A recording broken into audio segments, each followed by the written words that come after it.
Video, I'm going to teach you how to create and add pop-up forms to your website using Mailerlite Classic. Pop-up forms are a great way to capture leads, engage visitors, and grow your audience. So let's get started. First, head over to Mailerlite.com and click on the Login button at the top right. For quick access, choose Sign In with Google and you'll be taken straight to your dashboard.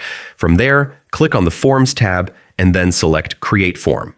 Give your form a descriptive name, hit Save and Continue, and then choose the subscriber group you want to link it to. Next, pick a pop-up form template from Mailerlite's options, click Choose, and customize it with your own branding, message, and design. Once you're done, click Done Editing. Now adjust your settings.